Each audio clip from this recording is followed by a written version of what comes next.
हे दोस्तों, how are you. स्वागत है आप सभी का आपके अपने चैनल फिजिक्स मेल में। दोस्तों आज हम क्या पढ़ने वाले हैं, आज हम पढ़ने वाले हैं दो एसएचएम अगर कंबाइन होते हैं तो उनका रिजल्ट क्या होगा। ठीक है, तो चलो देखते हैं, स्टार्ट करते हैं।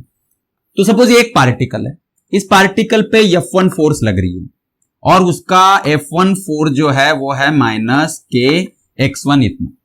तो force is directly proportional to displacement. ये फोर्स कौन सा है, रिस्टोरिंग फोर्स है जो उस पर एक्ट हो रहा है और इसकी वजह से वो एसएचएम में होगा। एसएचएम में कुछ इस तरीके से होगा कि वो एम्पलीट्यूड A1 क्रिएट करेगा। तो उसका जो एम्पलीट्यूड है वो कितना है, A1 है जब फोर्स F1 लग रही है तो। और ये क्या करेगा, एसएचएम हमें पता है कि इतना फोर्स अगर लगता है, ये रिस्टोरिंग फोर्स अगर लगता है तो एक एसएचएम वो प्रोड्यूस करता है। अब हमने क्या किया और एक दूसरा फोर्स लगा दिया, तो दूसरा फोर्स जो है वो -kx2 है सपोज। तो ये जो फोर्स है, ये फोर्स क्या करेगा, ये फोर्स फिर से एसएचएम इसमें क्रिएट करेगा। अब जो ये एसएचएम क्रिएट करेगा इसका कुछ अलग एम्पलीट्यूड होगा A2। तो अगर मैं सिर्फ ये फोर्स लगाता हूं तो उसका एम्पलीट्यूड A2 आता है और वो एसएचएम परफॉर्म करता है। अगर सिर्फ ये फोर्स प्रेजेंट है तो उसका जो एम्पलीट्यूड है वो A1 आता है और वो एसएचएम परफॉर्म करता है।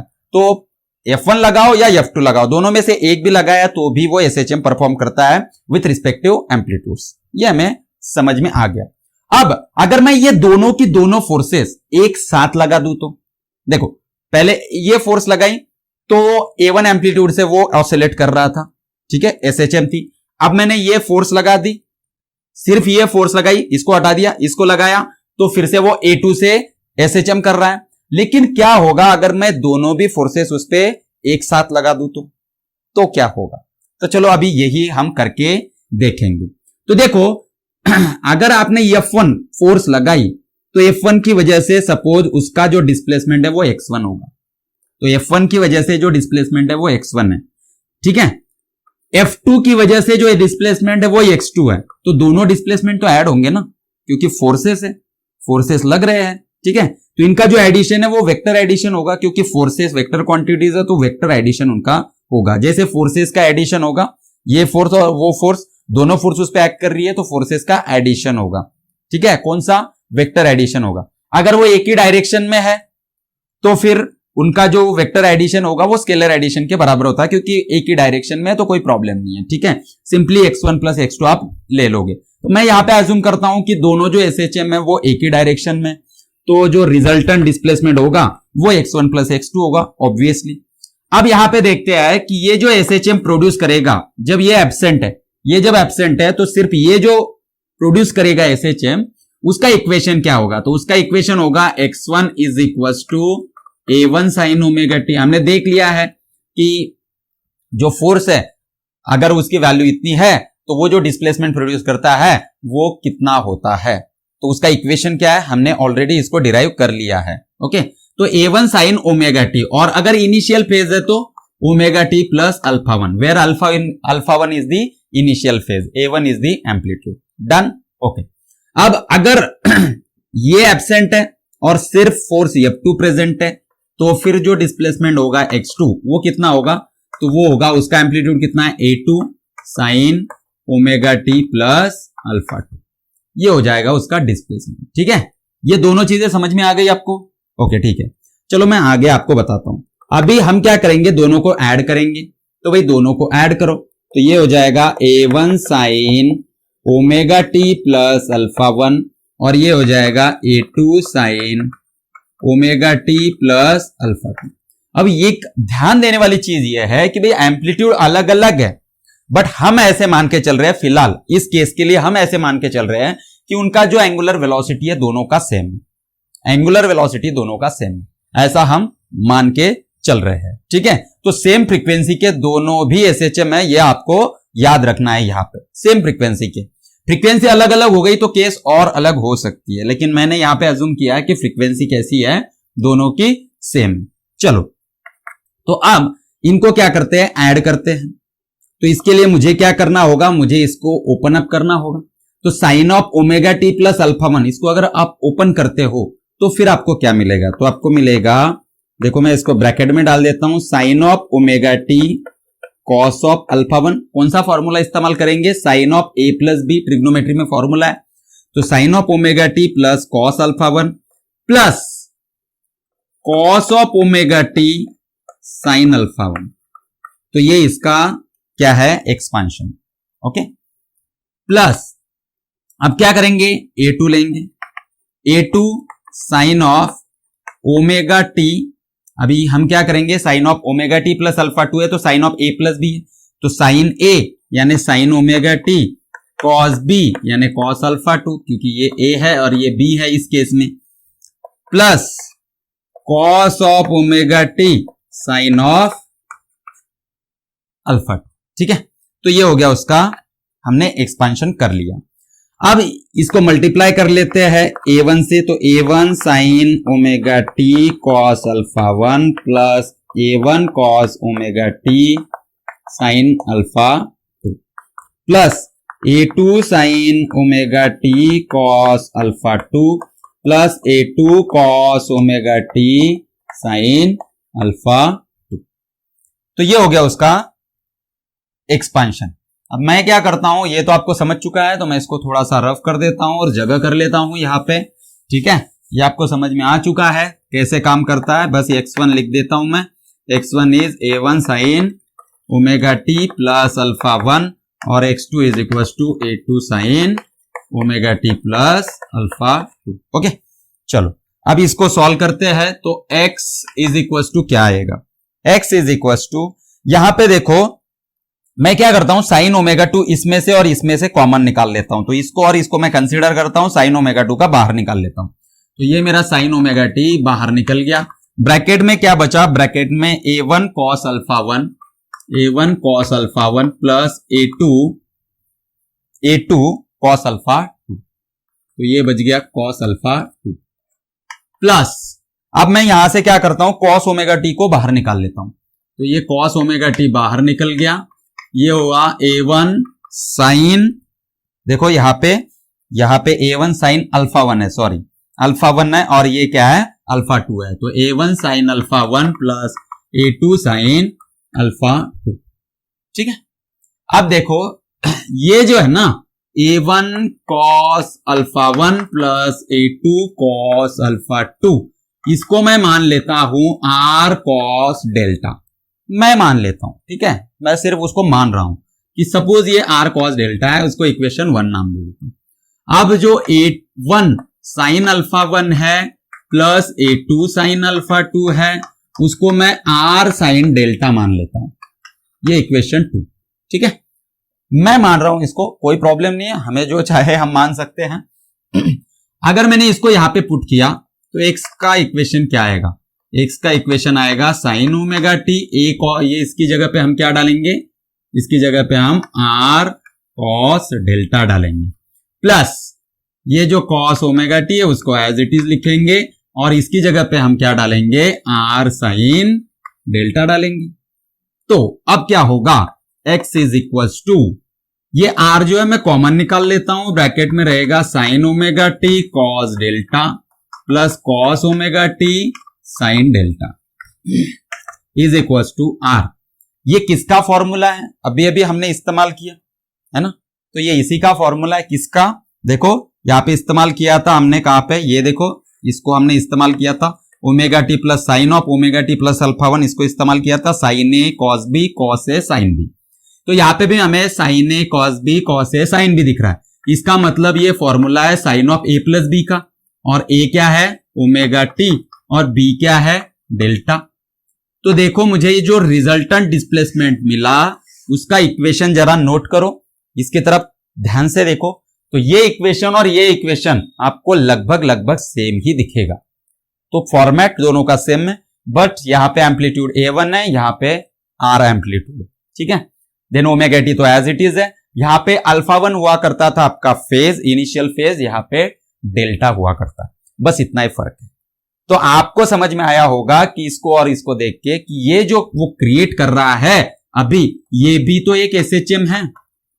तो भैया आपने दो SHM को अगर ऐड किया तो रिजल्टेंट जो मिल रही है ना वो भी एक SHM, और ये हो गया आपका लॉ। बहुत इंपॉर्टेंट फैक्ट है ये। अब ये हर जगह पे नहीं होता, ये हर जगह पे नहीं होता, इसलिए ये बहुत इंपॉर्टेंट फिनोमेनन। तो दो SHM को अगर आप ऐड करते हो, दो SHM को अगर आप ऐड करते हो तो जो रिजल्टेंट मिलता है आपको वो भी SHM होता है। आया समझ में? अब देखो मैंने जो इस्तेमाल किया है, ये इन दो चीजों को इस्तेमाल करके मैं डेल्टा और आर दोनों की वैल्यू निकाल सकता हूं। कैसे? तो देखो लेफ्ट हैंड साइड, सॉरी ये लेफ्ट हैंड साइड है, उसको छोड़ दो, राइट हैंड साइड को देखो। राइट हैंड साइड को अगर आप देखते हो तो आपको समझ में आएगा कि देखो अगर मैं स्क्वेयरिंग एंड एडिंग कर देता हूं तो ये आर स्क्वेयर बाहर निकल जाएगा। Cos square delta plus sine square delta क्या होता है ट्रिग्नोमेट्री में? 1 होता है। तो अगर मैं इनको स्क्वेयरिंग एंड एडिंग कर दूं इक्वेशन 1 एंड 2 को, तो फिर यहां से मैं डेल्टा को हटा सकता हूं और सिर्फ आर की वैल्यू मुझे मिलेगी, यानी एम्पलीट्यूड, रिजल्टेंट एम्पलीट्यूड मुझे मिल सकता है। तो मैं क्या करता हूं, अभी यहां पे लिख देता हूं, देखो यहां से एडिंग इक्वेशन 1 एंड 2, तो 1 एंड 2 को ऐड करो तो आपको क्या मिलेगा? आपको मिलेगा देखो A1 cos alpha 1 plus A2 cos alpha 2, left hand side उसका स्क्वेयर कर दिया हमने, ठीक है, और उसको ऐड कर दिया। स्क्वेयरिंग एंड एडिंग, मुझे यहां पे लिखना चाहिए था क्या? Squaring and adding equation 1 and 2। तो स्क्वेयर कर दिया और अभी ऐड करेंगे, तो लेफ्ट हैंड साइड को स्क्वेयर करो और ऐड करो। तो लेफ्ट हैंड साइड इसकी कर ली मैंने, अभी ये करते हैं। तो ये होगा A1 sine alpha 1 plus A2 sine alpha 2 और उसका क्या? Square is equal to right hand side में R square cos square delta plus R square sine square delta. अब इसको एक्सपांड करो तो आप देखोगे, इसको अगर आप एक्सपांड करते हो तो आपको क्या मिलेगा? देखो इसको अगर एक्सपांड करते हैं तो a plus B bracket square दिख रहा है, तो इसका एक्सपांशन आता है a square plus B square plus 2ab, यानी A1 square cos square alpha 1 उसका स्क्वेयर फर्स्ट टर्म का, प्लस सेकंड टर्म का स्क्वेयर यानी A2 square cos square alpha 2 plus 2A1 A2 cos alpha 1 cos alpha 2, ठीक है। तो ये उसका एक्सप्लेनेशन हो गया, एक्सपांशन हो गया, एक्सप्लेनेशन नहीं एक्सपांशन हो गया। प्लस अब इसका एक एक्सपांशन कर लो तो ये आएगा A1 square sine square alpha 1 plus A2 square sine square alpha 2 plus 2A1 A2 sine alpha 1 sign alpha 2। ये लेफ्ट हैंड साइड हो गई आपकी।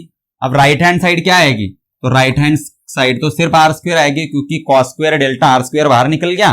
Cos square delta plus sine square delta 1, cos square theta plus sine square theta कितना आता है? 1। तो ये right hand side में तो सिर्फ आर स्क्वेयर बचा है। ओके, अब हम क्या करेंगे? तो लेफ्ट हैंड साइड में ये देखो, ये और ये, इसको दोनों को ऐड करेंगे। तो दोनों को अगर ऐड करते हैं तो देखो यहां पे ये कॉमन निकल जाएगा A1 स्क्वेयर। तो A1 square is equals to, sorry A1 square और ब्रैकेट में क्या रहेगा? Cos square alpha 1 plus sine square alpha 1, तो ये हो जाएगा 1 प्लस यहां से A2 स्क्वेयर कॉमन निकलेगा, इसको और इसको ऐड करो। A2 स्क्वेयर कॉमन निकलेगा ब्रैकेट में cos square alpha 2 plus sine square alpha 2, इसकी वैल्यू हो जाएगी 1। तो इंटू 1 लिखने की जरूरत नहीं, इन दोनों को आप ऐड करो तो यहां से कॉमन क्या निकलेगा? 2A1 A2 और ब्रैकेट में बचेगा cos alpha 1 cos alpha 2 plus sign alpha 1 sign alpha 2, और ये हो जाएगा आपका राइट हैंड साइड में आर स्क्वेयर। ठीक है, अब ये आपने लिख लिया है तो मैं इसको रफ कर देता हूं अभी। ठीक है, चलो तो इसको रफ कर देता हूं, थोड़ा सा मिक्सअप हो रहा है उधर। यहाँ पे ये आर स्क्वेयर है, ये एक्स था, ठीक है, इसको ऐसे कर दो। अब देखो ये फिर से हम आगे सॉल्व करते हैं, तो ये आया आपका A1 square plus A2 square plus 2A1 A2। अब ये cos alpha 1 cos alpha 2 plus sign alpha 1 sign alpha 2, ये किसका फॉर्मूला? तो ये कॉस ए माइनस बी का फॉर्मूला आता है। देखो cos A cos B plus sign A sine B, ये फॉर्मूला किसका आता है? ये आता है कॉस अल्फा 1 माइनस अल्फा 2 का। क्योंकि यहाँ पे अल्फा 1 अल्फा 2 है, is equals to R square. Okay, तो जो आर है यानी रिजल्टेंट एम्पलीट्यूड है, रिजल्टेंट एम्पलीट्यूड किसका, जो रिजल्टेंट एसएचएम आपको मिली है उसका रिजल्टेंट एम्पलीट्यूड, तो वो आर क्या आएगा, वो आएगा a1 square plus a2 square plus 2a1 a2 cos bracket में अल्फा 1 माइनस अल्फा 2। तो ये आया आपका रिजल्टेंट एम्पलीट्यूड का फॉर्मूला, और इसको आपको क्या करना है, अभी याद रखना है। जब हम न्यूमेरिकल लेंगे तो उसमें आपको इसको इस्तेमाल करना है, ठीक है।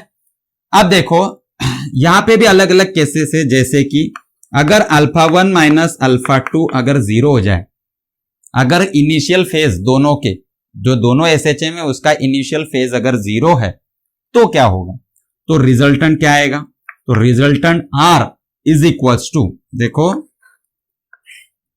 ये 0 रख देते हैं, a1 square plus a2 square plus 2a1 a2 cos of 0। Cos 0 की वैल्यू 1 होती है, तो यहां पे हम लिखेंगे a1 स्क्वेयर, ये कंडीशन है हमारी, तो a1 square plus a2 square plus 2a1 a2 cos 0 की वैल्यू क्या है 1 is equals to under root, ये किसका फॉर्मूला है, a square plus b square plus 2ab, इसका फॉर्मूला है।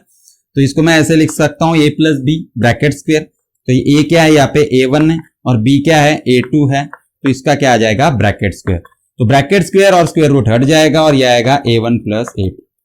तो अगर ऐसा है कि भाई दोनों का इनिशियल फेज 0 है, दोनों भी साइन दिखा रहे हैं, यानी a1 sine omega T plus a2 sine omega T है, तो फिर उसका रिजल्टेंट एम्पलीट्यूड आएगा a1 plus a2, simple addition. और अगर उसमें भी अगर जो दो एसएमएचएम आप ऐड कर रहे हो उनका दोनों का जो एम्पलीट्यूड है वो अगर सेम है, तो फिर ये आएगा a प्लस ए यानी 2a। लेकिन ये कब आएगा, ये सिर्फ तभी आएगा जब दोनों का एम्पलीट्यूड सेम हो, दोनों का एम्पलीट्यूड सेम नहीं है तो ये नहीं आएगा, याद रखना, ठीक है। तो फिर a1 प्लस a2 आएगा, दोनों का सिंपल एडिशन होगा। लेकिन जरूरी कंडीशन क्या है, when alpha 1 minus alpha 2 equals to 0।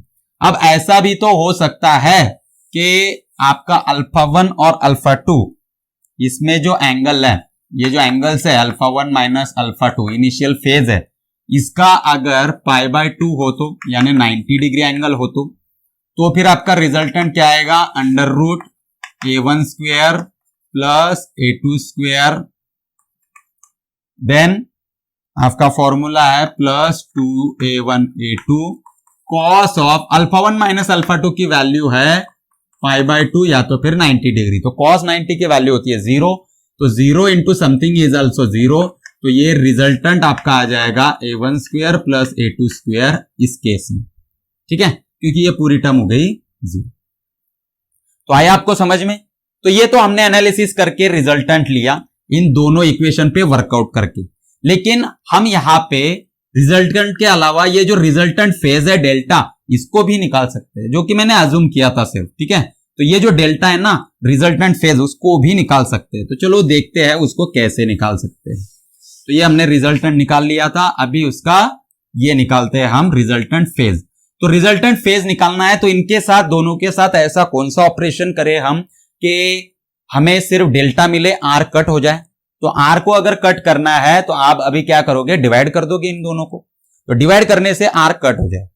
देखो पहले आपको डेल्टा कट करना था तो आपने स्क्वेयरिंग एंड एडिंग किया ताकि cos square delta plus sine square delta क्या हो जाए, 1 हो जाए। अब आप क्या कर रहे हो, आपको आर को कट करना है तो आप दोनों को डिवाइड कर दोगे, ये जो दोनों इक्वेशन है उनको डिवाइड कर दोगे। लेकिन आप डिवाइड करते वक्त डिवाइड इक्वेशन 2 बाय 1 करोगे, 2 को 1 से, ताकि ये क्या हो जाए, उल्टा हो जाए, sine delta by R cos delta. ये मैंने लेफ्ट, ये जो राइट हैंड साइड थी उसको लिख लिया, अब लेफ्ट हैंड साइड लिख लो।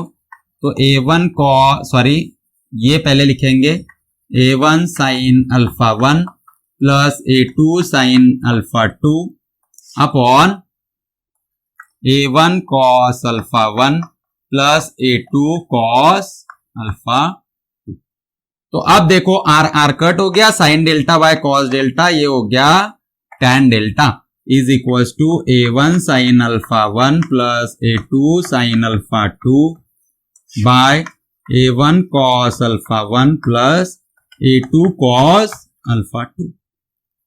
ये हो गया tan डेल्टा का फॉर्मूला। अब यहां पे देखो कि अगर हम यहां पे अल्फा 2 को 0 कर देते हैं, अल्फा 2 को, if alpha 2 is equal to 0, अगर सेकंड जो फेज है वो अगर 0 कर देते हैं, या तो फिर फर्स्ट फेज जो है उसको आप 0 कर देते हो, एक को 0 कर दो किसी को भी, चलो मैं यहां पे अल्फा 1 को 0 कर देता हूं। तो अगर अल्फा 1 को 0 करते हैं तो tan डेल्टा का फॉर्मूला हो जाएगा आपका a1 साइन अल्फा 1। अभी अल्फा 2 0 हो चुका है तो साइन ऑफ 0 की वैल्यू कितनी होती है, 0 होती है, तो ये पूरी टर्म 0 हो जाएगी।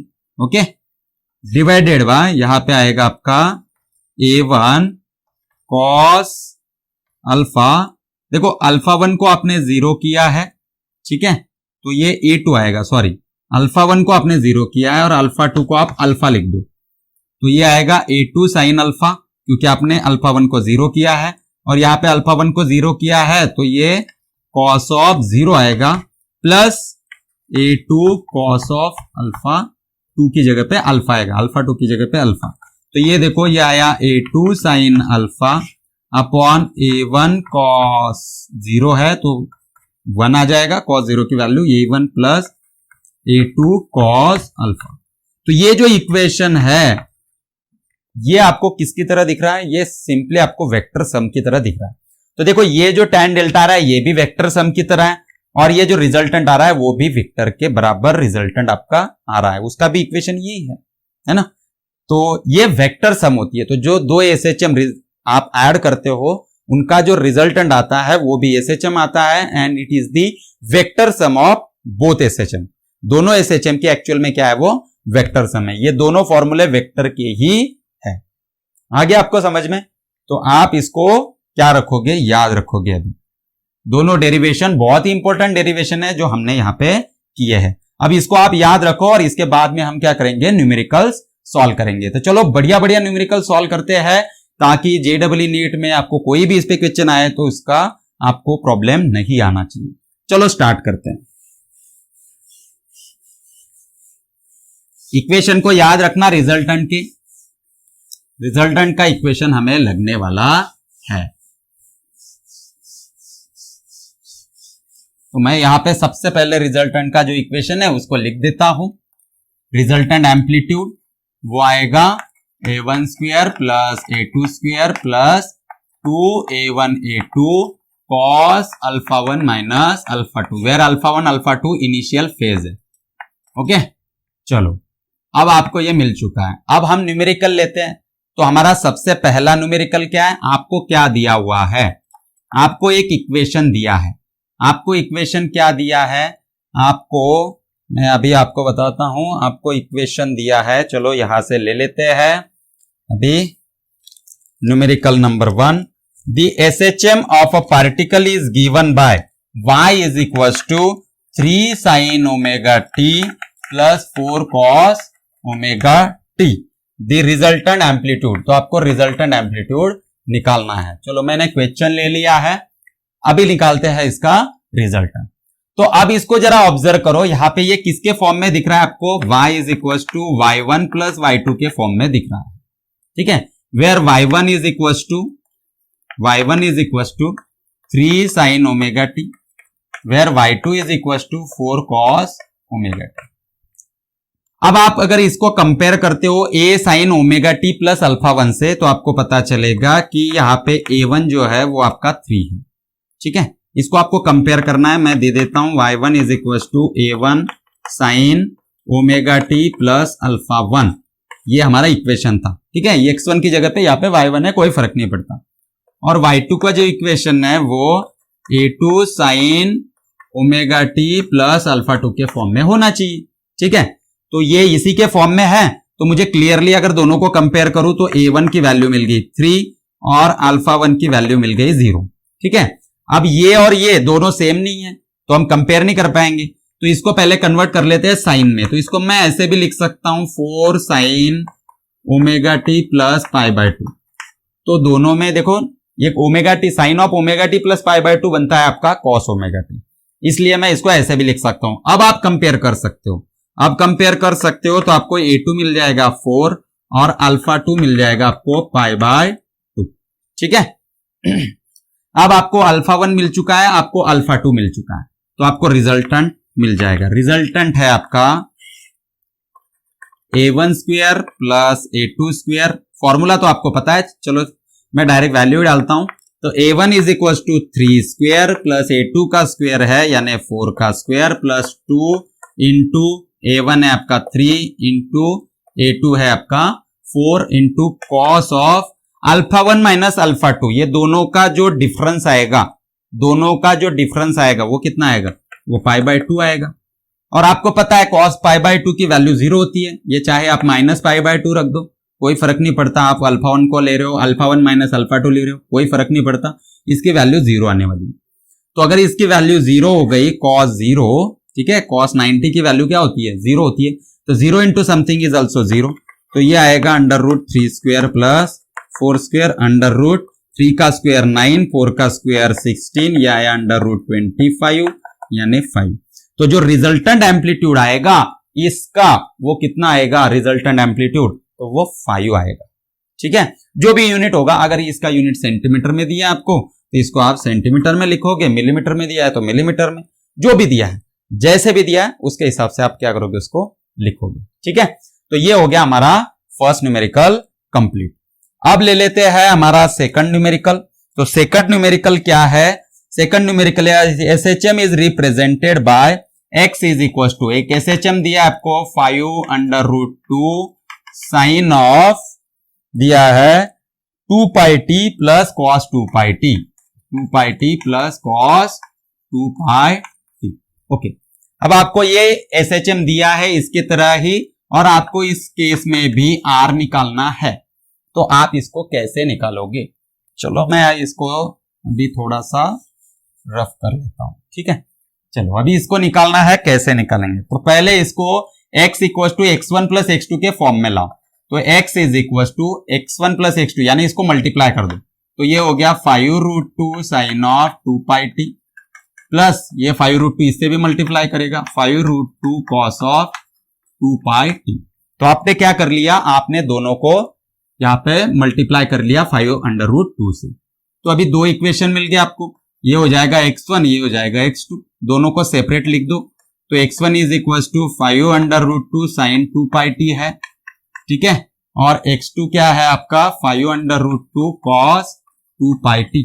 अब जो x1 होता था हमारा वो होता था a1 साइन ओमेगा t, ठीक है, और x2 जो होता था वो था a2 साइन ओमेगा t। दोनों को कंपेयर करना है आपको, तो इसको अगर इससे कंपेयर करेंगे तो आपको a1 की वैल्यू मिल जाएगी 5√2 और ओमेगा की वैल्यू 2π, जिसकी हमें जरूरत नहीं है यहाँ पे, तो लिखने की जरूरत नहीं। अब इसको इससे कंपेयर नहीं कर सकते क्योंकि यहाँ पे साइन है, यहाँ पे कॉस है, तो हम क्या करेंगे, इसको पहले साइन के फॉर्म में लाएंगे। अभी अभी मैंने आपको बताया कि 5√2 कॉस ऑफ 2π2 को आप साइन ऑफ 2πt प्लस π/2 भी लिख सकते हो। ठीक है, तो sine of 2πt plus π/2 cos 2πt के बराबर होता है। आप दोनों को कंपेयर करो, आप sine of omega T plus alpha 2 लिख दो, इसको प्लस अल्फा 1 लिख दो। ठीक है, तो यहाँ पे अल्फा 1 की वैल्यू क्या हो गई, 0 है। यहाँ पे देखो, यहाँ पे a2 जो है वो 5√2 है और जो अल्फा 2 है वो कितना है, वो π/2 है। बस आपको वैल्यूज मिल गई, अब रिजल्टेंट में डालो। तो रिजल्टेंट का फॉर्मूला है a1 स्क्वायर, अभी अभी हमने लिखा था ये वाला फॉर्मूला है। तो a1 स्क्वायर क्या है, 5√2 का स्क्वायर प्लस a2 स्क्वायर यानी 5√2 का square plus 2 into 5√2 into 5√2 into cos of alpha 2 minus alpha 1 यानी π/2, दोनों में डिफरेंस कितना है, π/2 is equal to under root of, अब इसका स्क्वायर कितना होगा 25, 5 का स्क्वायर, और अंडर रूट 2 का स्क्वायर कितना होगा 2, ठीक है, प्लस इसका स्क्वायर 25 इंटू 2 प्लस, अब cos π/2 की वैल्यू 0 है, इसकी वजह से ये पूरी टर्म की वैल्यू 0 हो गई, तो इसमें को लिखने में कोई मतलब नहीं है, इसको लिखने का कोई मतलब नहीं है। तो 25 इंटू 2 ये होता है 50 प्लस 50 ये होता है 100, तो इसका आ जाएगा आंसर 10। अब ये अगर आपको मीटर में दिया है तो 10 मीटर लिखो, ये अगर सेंटीमीटर में दिया है तो आप इसको सेंटीमीटर लिखो। तो ये है आपका रिजल्टेंट एम्पलीट्यूड। तो ये सॉल्व हो गए हमारे दो न्यूमेरिकल। अभी सॉल्व करते हैं तीसरा न्यूमेरिकल, जो थोड़ा सा कॉम्प्लिकेटेड हम लेने वाले। ये तो इजी थे। ओके, तो अभी तीसरा न्यूमेरिकल लेते हैं। तीसरा न्यूमेरिकल है 2 SHMs are represented by y1 equals to, y1 दिया है आपको 4 sin 4 pi t plus pi by 2, और y2 दिया है आपको 3 cos 4 पाई t, ये आपको दिया है। ओके, y2 दिया है 3 cos 4 पाई t और y1 दिया है 4 sin 4 pi t plus pi by 2। Question लिख लिया हमने। अब आपको क्या निकालना है, इसका रिजल्टेंट निकालना है। ओके, रिजल्टेंट एम्पलीट्यूड इज यानी आर निकालना है। तो जो क्वेश्चन में दिया है वही हमें निकालना होगा, इसलिए क्वेश्चन देखना जरूरी है। ओके, रिजल्टेंट आपको निकालना है। रिजल्टेंट निकालने के लिए हम क्या करेंगे, इनको कंपेयर करेंगे। तो ये देखो, इसका तो ये साइन में होने की वजह से ये इसी के फॉर्म में है। अब ये जो y2 है इसको सिर्फ साइन के फॉर्म में लाना है। तो मैं इसको ऐसे लिख सकता हूं, 3 cos 4 पाई t है, उसको मैं 3 sin 4 pi t plus pi by 2 ऐसे लिख सकता हूं, क्योंकि sine of a plus pi by 2 is equal to cos of a ऐसे होता है। तो इसलिए मैंने इसको इसके फॉर्म में लिख लिया। तो ये y2 है। अब इसको कंपेयर करो, तो y1 को आप कंपेयर करो a1 sin omega t plus pi by 2 से, उसको कंपेयर करो। ठीक है, इससे कंपेयर करो, कंपेयर विथ, इनसे कंपेयर करो, और y2 equal to a2 sin omega T plus pi by 2। अब यहां पे जरूरी है कि आप कॉस को पहले साइन के फॉर्म में लेके आए, क्योंकि हमने जो डेरिवेशन किया है वो साइन के हिसाब से किया है, तो आपको ये साइन के फॉर्म में लेके आना होगा पहले। तो इन दोनों से कंपेयर करो, तो आपको a1 मिल जाएगा कितना 4, a1 कितना मिलेगा, y1 से आप कंपेयर करोगे तो 4 मिलेगा, और जो अल्फा 1 होता है, देखो ये omega T plus pi by 2 नहीं, सॉरी यहाँ पे अल्फा 1, क्योंकि हम ये लिख रहे हैं ना स्टैंडर्ड फॉर्म में। तो ये अल्फा 1 कितना मिल गया आपको, अल्फा 1 मिल गया पाई बाय 2। अब इसको y2 को इससे कंपेयर करो, दोनों को कंपेयर करेंगे तो आपको a2 मिलेगा 3 और आपको अल्फा 2 मिलेगा पाई बाय 2। ठीक है, अब आपको फॉर्मूला रिजल्टेंट का इस्तेमाल करना है। क्या है वो, a1 स्क्वायर, तो a1 है 4 स्क्वायर प्लस a2 स्क्वायर यानी 3 स्क्वायर प्लस 2 इंटू a1 है 4 इंटू a2 है 3 into cos of alpha 1 minus alpha 2 यानी पाई बाय 2 माइनस पाई बाय 2। तो ये आएगा आपका 4 का स्क्वायर यानी 16 प्लस 3 का स्क्वायर 9 प्लस 4 2 जा 8 8 3 जा 24। Cos of pi by 2 minus pi by 2 दोनों भी सेम है, पाई बाय 2 इसलिए ये हो गया 0। तो अब यहां पे लिखते हैं उसको, तो 16 प्लस 9 ये हो गया आपका 25 प्लस 24 है। ओके 24 cos 0 की वैल्यू क्या होती है, वो होती है 1, तो ये आया under root 49 is equal to 7। तो 7 यूनिट्स, अगर ये आपको मीटर में दिया है क्वेश्चन में, ये दोनों भी अगर मीटर में दिए है तो फिर मीटर लिखेंगे, यूनिट्स में दिया है तो यूनिट लिखेंगे, सेंटीमीटर में दिया है तो सेंटीमीटर लिखेंगे। अभी फिलहाल मैं 7 यूनिट्स इसको लिख देता हूं। तो इस तरीके से हमने क्या कर लिया, 3 अलग अलग न्यूमेरिकल इसके सॉल्व कर लिए। आपको कुछ नहीं करना है, एक ही फॉर्मूला है, उस फॉर्मूले में वैल्यू डालो, आंसर निकालो, बहुत ही आसान है। ठीक है, तो इस तरीके के अगर क्वेश्चन आते हैं तो आपको उसको क्या करना है, सॉल्व करना है। आ गया समझ में?